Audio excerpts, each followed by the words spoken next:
안녕하세요.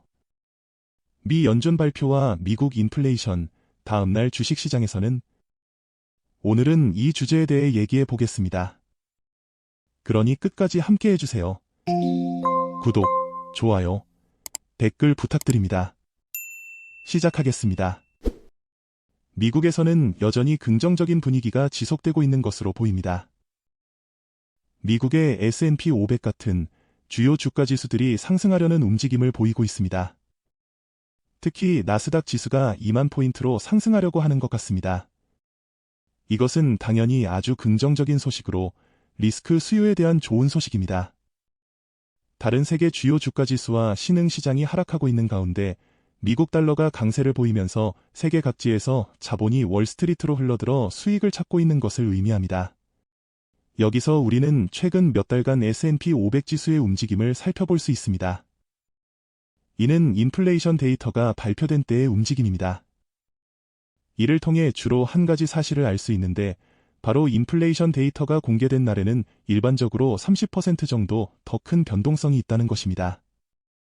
따라서 높은 변동성에 대한 기대가 가장 먼저 나타나는 것입니다. 인플레이션에 대한 예측을 간단히 설명하는 모델을 보여드리고 싶습니다.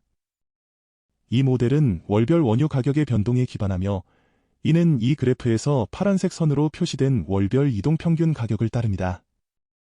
그리고 보시다시피 원유 가격이 상승할 때 인플레이션 상승 압력도 오르는 경향이 있습니다.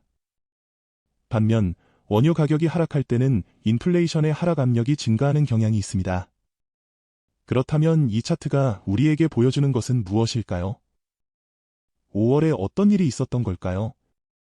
그래프를 자세히 살펴보면 5월에 원유 가격이 상당히 하락한 것으로 나타납니다. 따라서 이론적으로 이 간단한 모델에 따르면 인플레이션은 분명히 하락해야 합니다. 또는 적어도 시장의 하배 수준인 3.4%보다 낮을 것으로 예상됩니다. 현재의 이 모든 변동 사항들, 만약에 진짜 그렇게 된다면 금융시장에서는 매우 유리하게 해석될 것입니다. 왜냐하면 다시 한번 금리 인하에 대한 기대가 가까워질 것이기 때문입니다. 아마도 9월이 기준 금리를 낮출 가장 가능성이 높은 시기가 될 것 같습니다. 그로 인해 미국 달러가 약화되고 이는 모든 다른 시장에 영향을 미칠 것입니다. 특히 신흥 시장에 그 영향이 가장 크겠죠. 과연 그렇게 될까요? 이 모델처럼 될까요? 최근에는 이 모델이 그리 정확히 작용하지 않는 것으로 나타났으며 때로는 잘못된 신호를 줄 때도 있습니다. 그러나 전반적인 추세는 유지되고 있다고 생각하기에 인플레이션은 낮아질 가능성이 더 크다고 생각됩니다.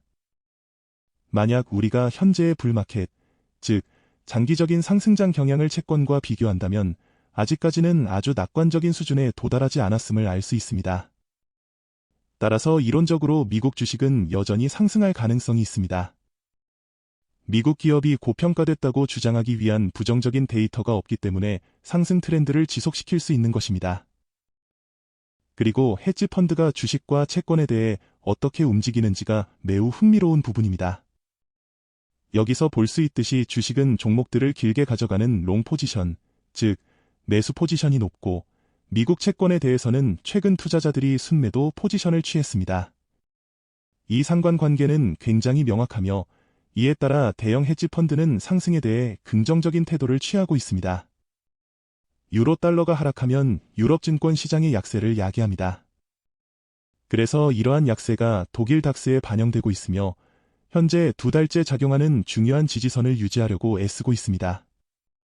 그렇기 때문에 18,400 아래의 모든 종가는 부정적인 시나리오의 예고로 해석될 것이고 이 선을 넘어서는 모든 상승은 긍정적으로 해석될 것입니다. 현재 독일 증시에서는 경미한 긍정적 신호가 나타나고 있습니다. 구리가 만약 $10,000를 달성한다면 구리 가격의 상승을 볼 수 있을 것입니다. 이는 구리 시장 전망에 대한 좋은 신호가 될 것입니다. 이 차트에서는 금 시장에서 중국이 5월에 금 구매를 중단했다는 것을 보여줍니다. 이 경향이 얼마나 지속될지, 과연 중국이 금 보유량을 늘리려는 의지를 다시 보여줄지 궁금합니다. 현재로서는 금 구매 중단으로 인해 금값이 거의 $100 가까이 급락했습니다. 그리고 매우 흥미로운 그래프가 있는데 이 그래프는 미국 10년 만기 국채와 비트코인 가격 간의 상관관계를 보여줍니다. 이 경우에는 만약 수익률이 상승한다면 아마도 비트코인 가격이 하락할 것으로 예상됩니다. 그런데 만약 수익률이 하락한다면 비트코인은 다시 상승하는 경향을 보일 것입니다. 제 생각에는 이러한 상관관계가 지속될 것 같습니다. 만약 연준의 발표가 매파적으로 받아들여진다면, 즉 채권 수익률이 상승하고 기준 금리 인하 전망이 멀어진다는 뜻이므로 이는 비트코인에 부정적인 영향을 줄 것이기 때문에 비트코인은 더 급락할 가능성이 있습니다. 이 그래프를 통해 이러한 결론을 얻을 수 있었습니다.